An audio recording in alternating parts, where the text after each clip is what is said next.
Pakistan attempted to engage a number of military targets in northern and western India using drones and missiles.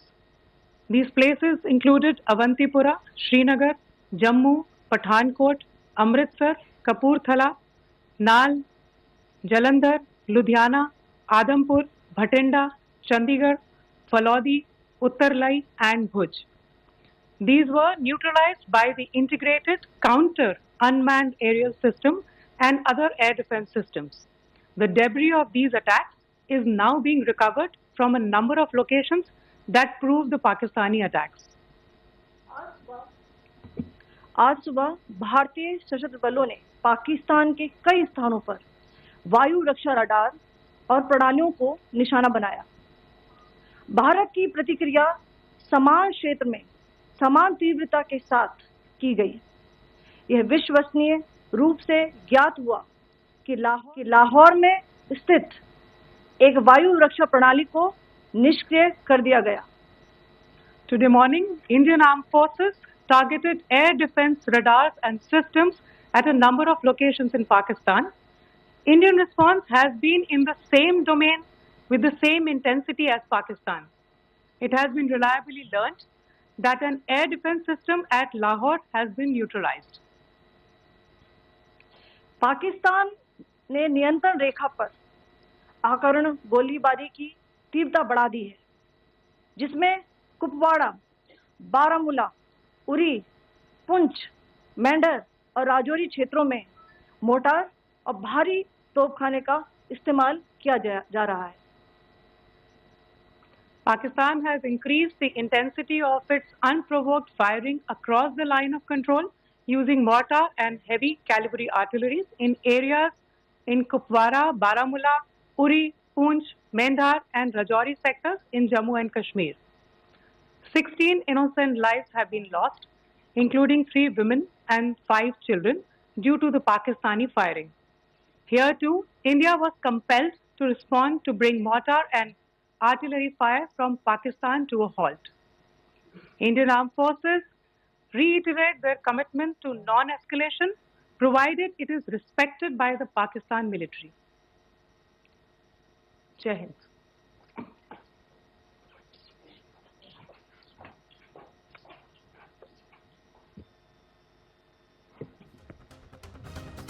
Thank you.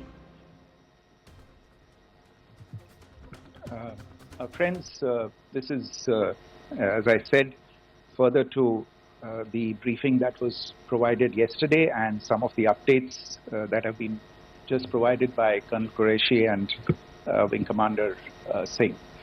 I thought that we would just put some of the aspects related to the events that started on 22nd April with the barbaric terror attack in Pahalgam into further context, because there is a certain amount of commentary that has happened with regard to the events since then, and more than the commentary, there has been a lot of disinformation that has been directed at us from across the border.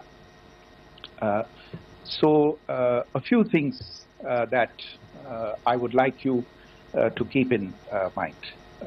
First of all, there is mention on all sides of escalation. I think the first point that you have to keep in mind is the attack of 22nd April in Pahalgam is the original escalation. ये जो सिलसिला है जो हम देख रहे हैं आज की घटनाओं को लेके, ये 22 अप्रैल के पहलगाम के हमले से शुरू हुआ है। एस्केलेशन वहां पे हुआ है और उस एस्केलेशन का जवाब भारतीय सेना ने, भारतीय फौज ने कल अपने एक्शन से दिया है। Secondly, I want to invite your attention to the involvement of the group calling itself the Resistance Front in these attacks. I pointed this out yesterday that this is a group that is a known front for the well-known Pakistan-based terrorist organization Lashkar-e-Taiba. The group has been reported earlier. I mentioned to you about the Indian authorities providing information to the UN 1267 Sanctions Monitoring Committee. In fact, we are going to be meeting with the team again very soon, and we will be providing an update to the information that we have provided earlier. But what is interesting, दिलचस्प बात यह है कि संयुक्त राष्ट्र की सुरक्षा समिति में जब पहलगाम के हमले को लेके एक प्रेस वक्तव्य जारी करने की बात चल रही थी, तो आप सोचिए किस देश ने टीआरएफ का, द रेजिस्टेंस फ्रंट का उसमें मेंशन किया जाना, उसको अपोज किया, पाकिस्तान ने.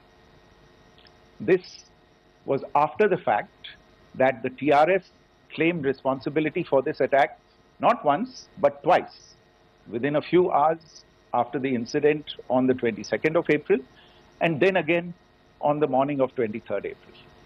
And it is perhaps only after the full gravity of the incident was realized by its masters and handlers across the border that it was managed to back off from this claim. Obviously, that retraction doesn't convince anybody. तीसरी चीज जो मैं आपसे कहना चाह रहा था, और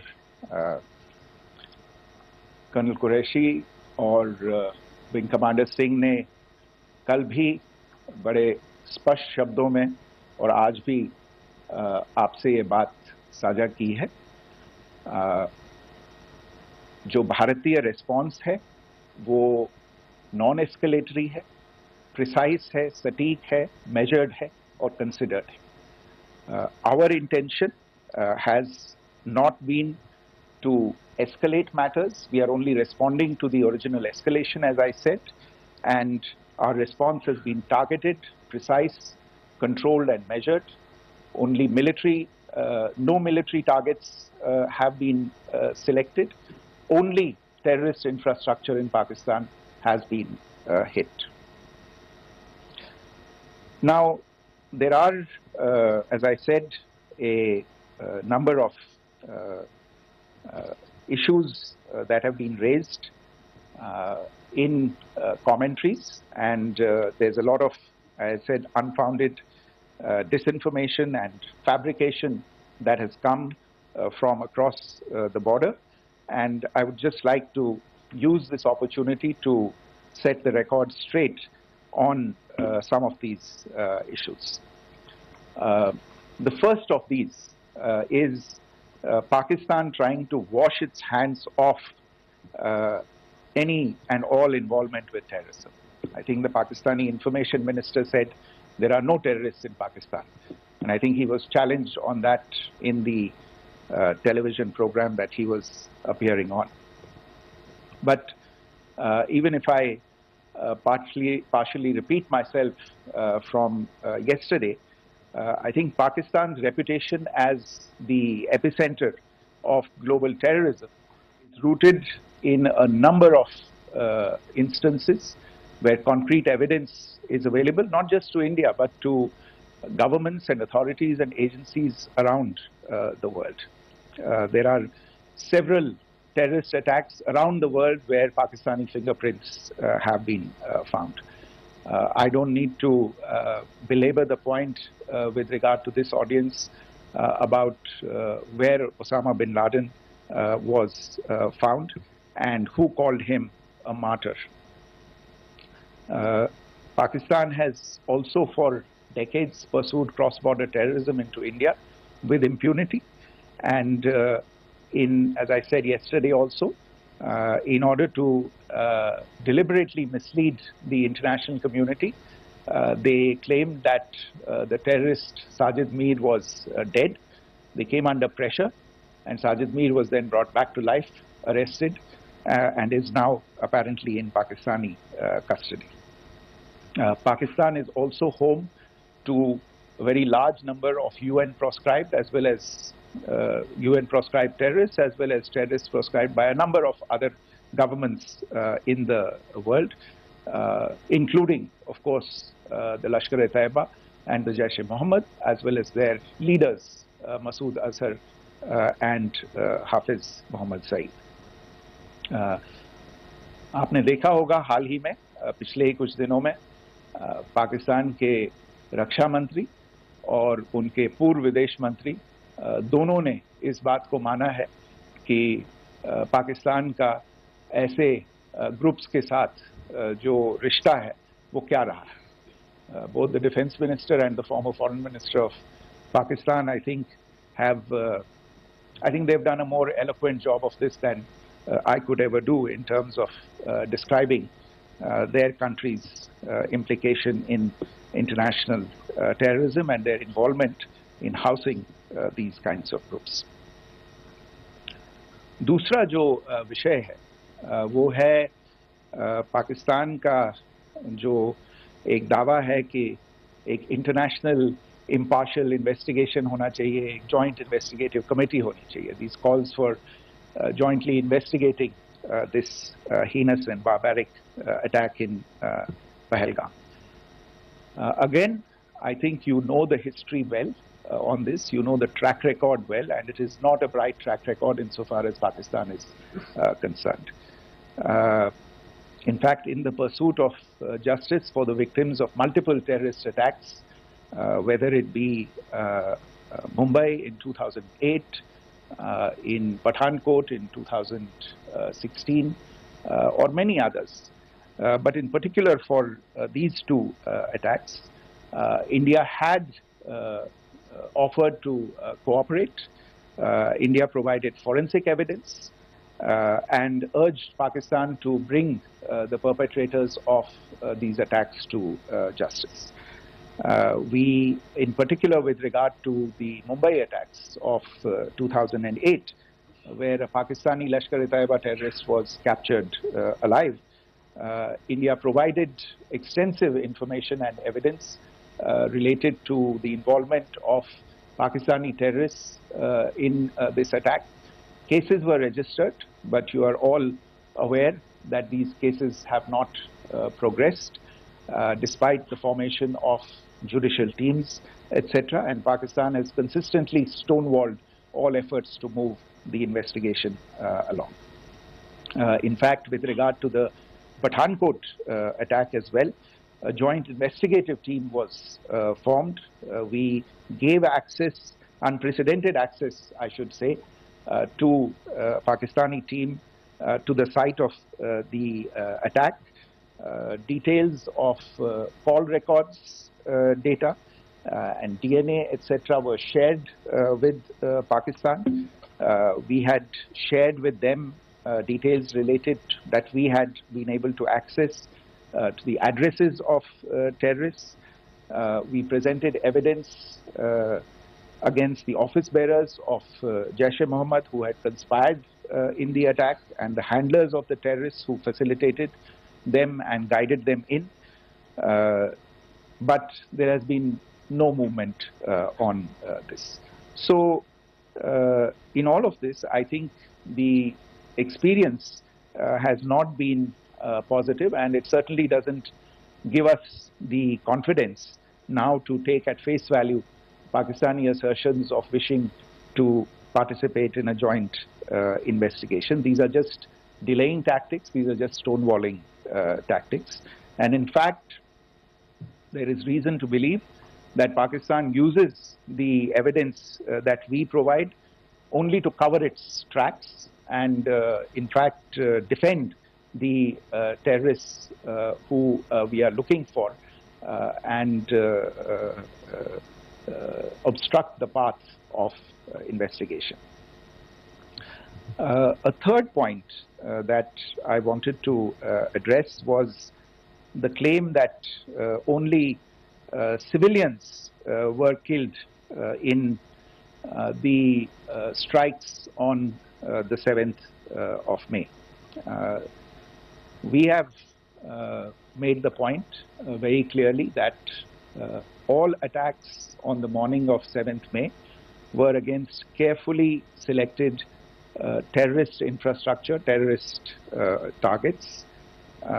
It is not clear to us, in fact, seeing some of the coverage of the after effects of these strikes, including the funerals for the terrorists that were held yesterday. I think a lot of you have seen the reports and the coverage on media. If only civilians, if any civilians were killed in these attacks, I wonder what message this picture actually sends to all of you. This is a question that is worth asking. It's also odd that the funerals of civilians are carried out with the coffins being draped in Pakistani flags and state honors being accorded. As far as we are concerned, the individuals eliminated at these facilities were terrorists. Giving terrorist state funerals may be a practice in Pakistan. Doesn't seem to make much sense to us.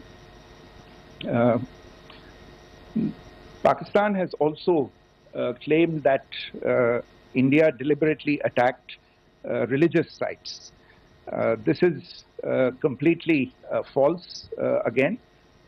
I have made it clear that the targets were terrorist infrastructure, terrorist facilities, and locations connected clearly with incidents of cross-border terrorism into India. And it is in fact Pakistan that is misusing religious sites as a cover to in fact radicalize, direct and indoctrinate and train terrorists. In fact, contrary to what Pakistan is claiming, yesterday Pakistan launched a targeted attack on the Sikh community in the state of Jammu and Kashmir, hitting Gurdwara in Poonch and the homes of Sikh community members, which came under attack. And we know that at least 3 individuals were killed in that particular attack. Pakistan is also making attempts to, in fact, just to add to this point, the retaliatory action that Pakistan has taken, in fact, is impacting civilians. I showed you the picture of the Gurdwara and the Sikh community members who were killed in this.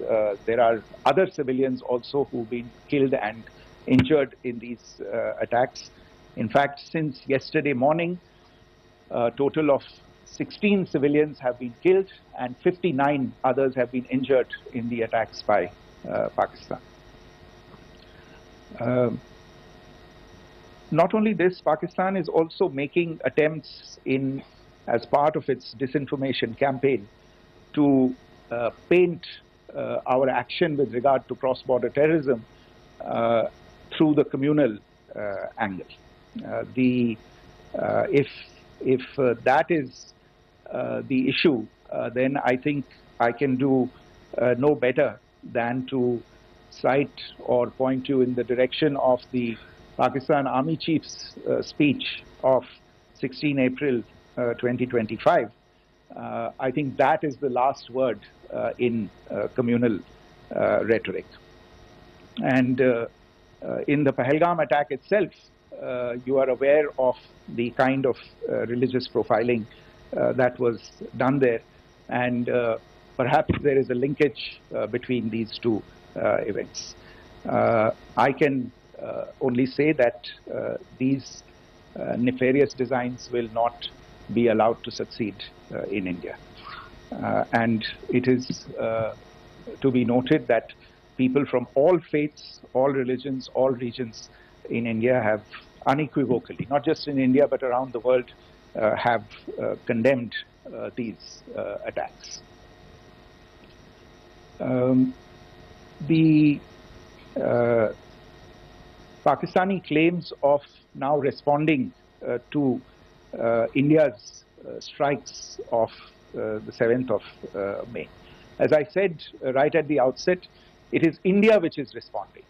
The original escalation was by Pakistan on the 22nd of April. We are the ones who are responding to that escalation with the action that was taken yesterday morning. And again, I would like to emphasize that the action was restrained.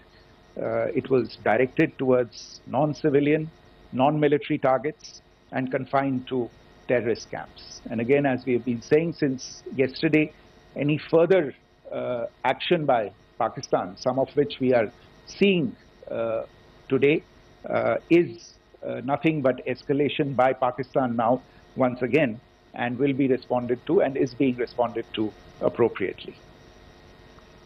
One point that I wanted to also address was the allegations to the targeting of a dam, the Neelam Jhelum project in Pakistan-occupied Kashmir. I want to say that this is an absolute and complete fabrication and a blatant lie.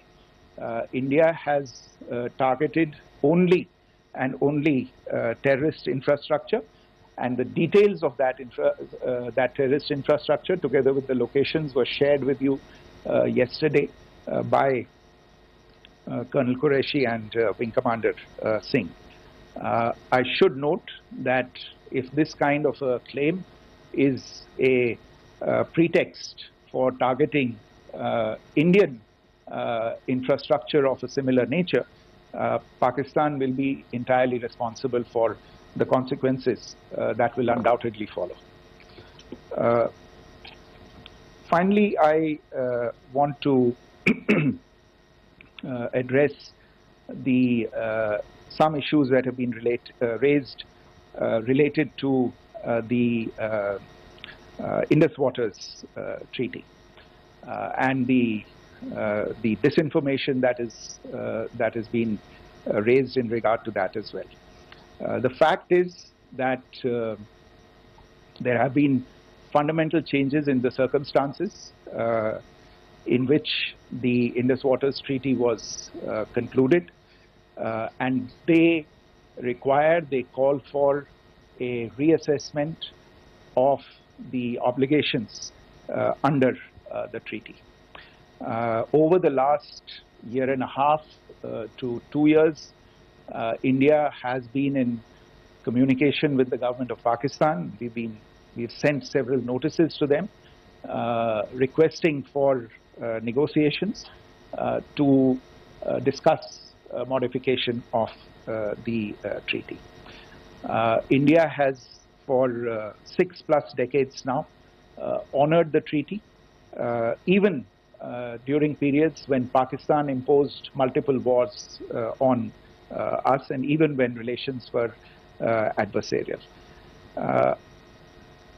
Pakistan is the one that has been acting in violation of the treaty, deliberately creating legal roadblocks in India exercising its legitimate rights on the western rivers.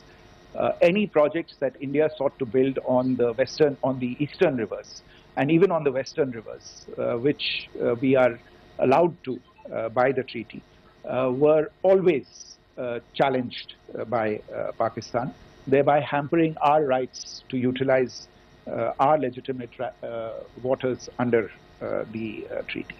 In fact, if you see, the preamble of the treaty itself states that the treaty was concluded in a spirit of goodwill and friendship. Mark those words, concluded in a spirit of goodwill and friendship. ये भारत का धैर्य और भारत की सहनशीलता है जो 65 साल से हम इतनी प्रोवोकेशन के बावजूद इस ट्रीटी को निभा रहे हैं. However, as has been made clear earlier as well, Pakistan has not responded to our requests to enter into negotiations for a reassessment of the obligations under the treaty. A number of conditions have changed. This is a treaty that was based on the engineering techniques of the 50s and the 60s. We are living through the first quarter of the 21st century. Technological changes and technological advancements have to be taken into account. There are demographic changes. There are climate changes that have taken place. there is the imperative of clean energy, and of course the terrorism that Pakistan has wreaked in the state of Jammu and Kashmir itself has hampered India's ability to exercise its rights under the treaty. Pakistan's persistent refusal to respond to our request to enter into government-to-government negotiations on the modification of the treaty is, in a sense, itself a violation of the treaty. And therefore, India has taken the step of putting the treaty in abeyance until Pakistan abjures irrevocably its support for cross-border terrorism. Maybe I'll stop there. I mentioned earlier yesterday as well that this is an evolving situation. I would therefore ask all of you to be considerate and restrained. It will not be possible for us or my colleagues from the armed forces to share operational details at this point in time. Beyond that, if you have any questions, may I have time for only a few, and I'll try to answer those questions. Okay, I give the floor to Rishabh. On Secretary, good evening. This is Rishabh from Times Now. I just wanted to understand, as per the press release that has been released earlier today, it says that we have successfully hit at the air defense of Lahore. Does it give our forces a better chances if in case of further escalation? And are there other air defense places as well at strategic location that were targeted? Rishabh, you are violating the first rule that I set out at the end of my remarks. The press release that has been issued by the Ministry of Defense today speaks for itself. It is related to operational matters. It's been released by the Ministry of Defense. As more information becomes available, it will be released at the appropriate time. Once again, please don't go into operational details at this point in time, because this is a constantly evolving situation. Yeah, go ahead. Foreign Secretary Smita Sharma, just wanted to ask, the Pakistani Minister Ishaq Dar in an interview has claimed that the national security advisors of India and Pakistan have spoken to each other. If you could confirm or deny, and is complete severance of diplomatic ties with Pakistan also on the table? I have no information with regard to contacts between the two national security advisors. Insofar as diplomatic relations are concerned, you've seen the steps that were announced in response to the following the meeting of the Cabinet Committee on Security on the 23rd of April. There are no further steps that are under consideration at this moment in time. Here, go ahead.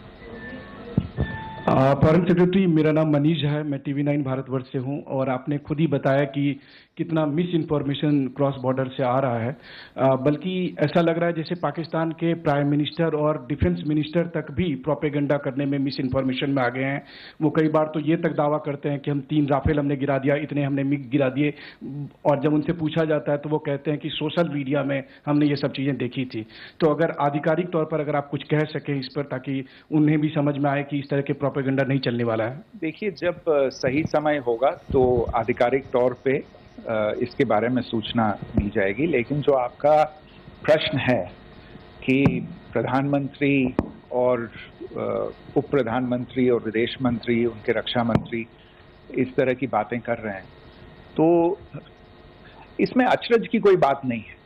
आखिरकार ये एक देश है जिसने अपना इसका जन्म लेते ही झूठ शुरू हो गया था। 1947 में जब पाकिस्तानी फौज ने जम्मू कश्मीर पे दावा बोला, तो उन्होंने किसी ऐसे वैसे व्यक्ति से नहीं, संयुक्त राष्ट्र से झूठ बोला कि हमारा कोई लेना देना नहीं है इससे। ये लोग जो गए हैं वो तो कबायली हैं। वो तो जब हमारी फौज वहां पे पहुंची और UN के लोग, संयुक्त राष्ट्र के लोग खुद वहां पे पहुंचे, उन्होंने देखा कि वहां तो पाकिस्तानी फौज घुसपैठ करके आ गई है, उसके बाद पाकिस्तान को मुंह की देखनी पड़ी। और उनको मानना पड़ा कि हाँ उनकी फौज वहाँ पे कुछ समय से पड़ी हुई है। तो ये जो यात्रा है एक तरह से 75 साल पहले शुरू हो चुकी है, तो I am not surprise that this kind of disinformation is being indulged in. Yeah. Siddhant. Sir, Siddhant from Beyond. Sir, we have seen a lot of negative comments coming from the Pakistani military of escalation. If tomorrow there is an escalation, there are strikes, we know one attempt has been thwarted, what will be the Indian response to those attempts of creating more escalation? Because it is looking like it's going towards more escalation. And my second question is, are any other world powers, essentially the P5 countries, the West Asian countries, reaching out to de-escalate the current situation? Look, on escalation, we've already made our stance clear. I mean, there are two basic points. First of all, it is Pakistan that escalated on the 22nd of April. We are only responding to that escalation. And then what we have said yesterday and what my colleagues have said today, that now if there is an attempt at further escalation by Pakistan, it will be responded to in an appropriate domain. And therefore, the choice is entirely that of Pakistan to make. As to your second question, I don't think I can do better than to point you in the direction of the statements that are being made from practically every chancellery in the world and the sentiment that they are carrying. That sentiment essentially and for the major portion is support for the government of India in the context of the condemnation of the terrorist attack in Pahalgam on the 22nd of April. There is wide recognition of the government of India's right to respond to these attacks in self-defense, and of course a desire to ensure that there is not further escalation. I think these statements speak for themselves. Yeah. Sir, this is Mausami from India Today. Now, in the all-party meeting, we have learned that the defense minister has said that, you know, in the Operation Sindoor, almost 100 terrorists were killed. Would we have any details about what is the number like, and also about if there were any big faces, masterminds, terrorist masterminds who were in fact killed? There is also a report that Masood Azhar's family's 10 members have been killed, and Rauf Asghar, who was actually the mastermind of Pulwama, he's also been badly, severely injured. I don't have information at this point in time to share with you on these issues. But as I said, I think, you know, there is so much information out there on television, in the news media, in social media, that it sometimes looks like a long time has passed since this. Please understand that slightly over 36 hours only have passed since this operation was undertaken. Let us have some patience. Information will come out and will be shared in due time. Shruti. Thank you, Foreign Secretary. Shruti Ranjan from Bloomberg. Sir, could you give us any understanding whether India has moved the IMF or the World Bank to kind of, you know, sensitize them about the the bailout that Pakistan has, and, you know, the kind of stuff that the Pakistan government is doing? Look, we have an executive director at the IMF. Tomorrow there is a meeting of the board of the IMF, and I'm sure that our executive director will put forward India's position. The decisions of the board are a different matter. You know the process through which they are made. But I think the case with regard to Pakistan should be self-evident to those people who generously open their pockets to bail out this country. And since you are from Bloomberg, I think you would have the data on how many IMF bailout programs have been, very good, thank you, have been sanctioned in the space of the last 3 decades. And I think you would also have an idea of how many of those programs have actually reached successful conclusion. Probably not many. So I think this is a decision that board members have to take by looking deep within themselves and looking at the facts. So we can, one last question, sir. Sure. One last question. Foreign Secretary, I'm Siddhant from CNN News 18. I would like to know, since it's an opportunity to speak to you, I would like to know the response coming from United States since last 3 weeks. Saudi Arabia, Qatar. In fact, Prime Minister Modi spoke to Qatar before the strikes that evening. Perhaps how do you read the support coming from these countries? Perhaps traditionally they were seen on the other side. This time around, their statements are strong worded. In fact, India-Saudi joint statement also had a very strong condemnation, strong worded condemnation. United States at all levels have condemned the attack and have extended support. In fact, Saudi Deputy Foreign Minister is in India. He just met EMS Jaishankar. Also, if you could shed some light on his visit, his meeting with EMS Jaishankar. In fact, we have also been told that he met Prime Minister Modi. Thank you. Look, all the countries that you named and many others, we have been in touch with them.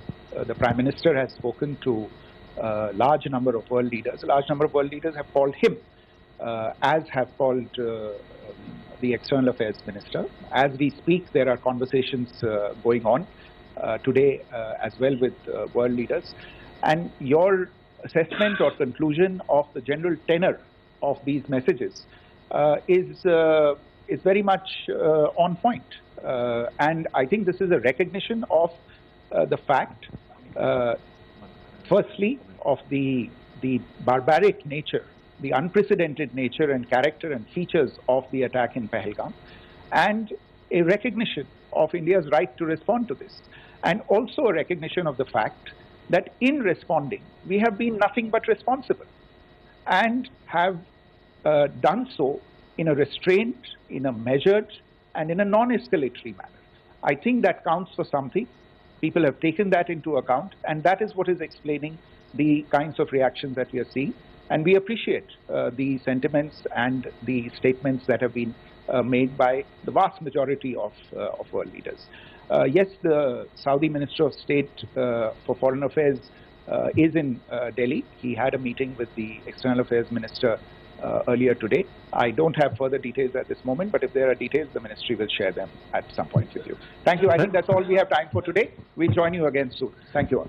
Thank you.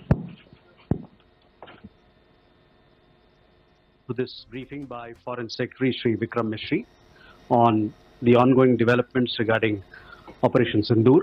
We also have with us Colonel Sophia Qureshi and Wing Commander